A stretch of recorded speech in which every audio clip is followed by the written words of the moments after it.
Greetings and welcome to this edition of Positronic. I'm Barry P. Cook. Let's talk about the latest episode of Batwoman. It was called A Lesson from Professor Pig, spelled P-Y-G. This character, of course, from the comics. It starts off with Alice and Sophie on a couch watching a movie at Sophie's place because they now live together. Alice is living with Sophie as a condition of her being out and about and not having to go back to Arkham. And they, of course, are constantly annoying each other. Batwoman then arrives to pick up Alice for a trophy finding mission at a crime scene, which at first seems to involve Catwoman's whip, but actually doesn't. We see Mary for a couple of minutes, and she seems to be very thirsty. And again, she was abducted by some of what would seem to be Poison Ivy's tendrils a couple of episodes previously. So she seems to be suffering effects of that. It's a little bit of foreshadowing, I think. Ryan's mom invites her to an event, which Ryan wants to go to so she can bug her mother's place. So she goes with Sophie as backup under the guise of being her date. And they both looked amazing. We soon discover that Ryan's mother's chef is the crazed Professor Pig. Ryan's mom tells her she knows that Ryan and her brother are colluding. Sophie discovers that Ryan's mom has also cut someone else out of the family, or seems to have anyway, based on a picture that someone was cut out of that's on her desk. Alice talks with Montoya about how it wasn't Catwoman who committed the crime in question while going through the rogue files to figure out who did. And she comes across Poison Ivy's file and concludes that Montoya is primarily interested in finding Ivy versus anything else that she might have said she's interested in. At a tense dinner, Ryan tells her mom she's glad she was abandoned by her because she got a real mom and a real home and love versus butlers and mansions and whatnot. Meanwhile, Pig viciously kills the brother's girlfriend in the bathroom and semi-paralyzes Sophie, Ryan, her mom, and the brother out of anger at the mom over having fired him in the past. But Ryan manages to stab him and they all wobble off and flee. Pig gives chase, but Ryan whacks him down a flight of stairs and continues to flee with everyone, and they go to a safe room. Ryan's brother then has a seizure. We flash back over to Montoya and Alice, and we see that Montoya is explaining to Alice how Ivy was created by the experiments of a nut job and how it changed her from a wonderful person into the raging criminal with plant powers that she became, and of course, green skin. Ryan ends up leaving the safe room and descending towards the basement to find, I guess, a sort of EpiPen that her mother has stored there in order to help the brother, who isn't doing well, as Pig makes a bomb in the kitchen. Ryan fights with Pig, who catches her sneaking towards the basement. Sophie tells Ryan's mom she knows about the mom's experiments with freezing people, which the mom denies doing. We go back to Mary. She seems to be itchy as well as very keen on plants. In a talk with Alice, who is apparently still having hallucinations and who feels out of control, which Mary says she deserves, before Alice realizes Mary's been exposed to Poison Ivy. Ryan's mother refers to her as her daughter when she yells at Pig to leave her alone, and he's about to kill her.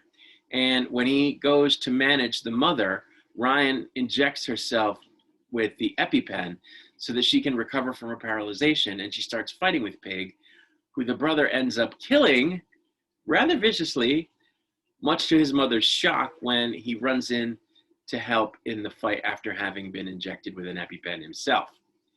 Alice figures out that the Bat villain who was responsible for the crime in question is Flamingo, and she tells Montoya about that, as well as the fact that she's found Ivy, whom it turns out has been shrunken down into a section of vine which seems to have died, and which could only happen if, before it happened, Ivy infected someone else, which we know, of course, she did. It's Mary. Ryan's mother lies to her about not knowing about the freeze experiments, as well as that Marcus is a murderous sociopath and has been ever since Joker zapped him through his brain with his joy buzzer for some reason. Apparently, she's been trying to figure out a way to freeze him and then bring him back later when she can find a cure for what's wrong with him, which was so bad that it caused him to kill his own father in cold blood. This plan of hers is interesting, of course, because that's exactly what Victor Fries did with his freezing stuff that he developed.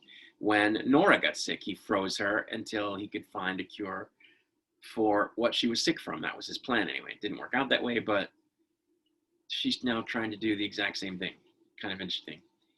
She also tells Ryan that the reason she abandoned her and faked her death and all of that was so that she wouldn't grow up around her brother, as a way of protecting her, which is awfully convenient and which may or may not be true, but it certainly seems at least like the brother is in fact crazy based on what he did to Professor Pig. And if he killed his own father the way it seems he did, based on an old videotape that Ryan watched after finding it in the basement of his mother's house when she was looking for the EpiPen. So that's really all that happened in this episode. I thought this was a good episode. I thought that Pig was in it just the right amount.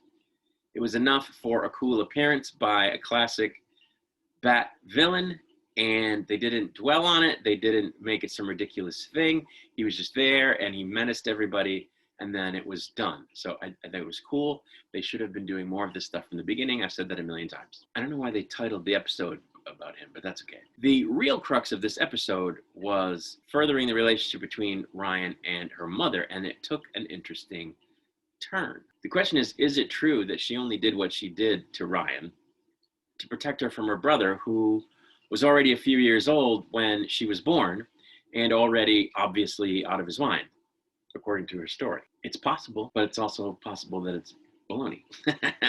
So we'll have to see. I think it would be great if that's true, because then she doesn't have to spend the rest of the season being a villain, and we don't have to go down that whole soap opera type villain path with Ryan versus her mother, Ryan versus her mother, Ryan versus her mother.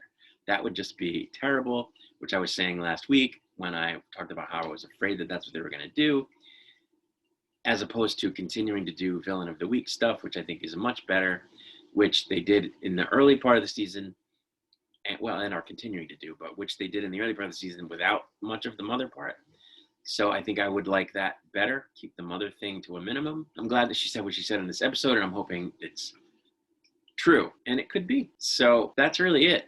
Oh, well, there was another sort of thing in this episode. They're furthering the relationship, it seems, between Sophie and Ryan, which I think it would be good for Ryan to have someone. So I'm happy with that aspect of it. I don't know that Sophie's the person. It doesn't feel germane to me. It doesn't feel organic to me, but I don't know. We'll see how it goes. Maybe it'll work out. Oh, and of course they haven't, confronted Mary about what's going on with her. That's still to come, and that's going to be interesting. And I like that they've woven that into the background over the last few episodes rather than just slam right into Poison Ivy. I think that makes it much better, that it's sort of, the audience has to see it coming, like a train. And Alice continues to be great, so that was cool. And I want to find out what Montoya's interest in Poison Ivy is. I'm hoping it's not romantic, because there's just too much of that.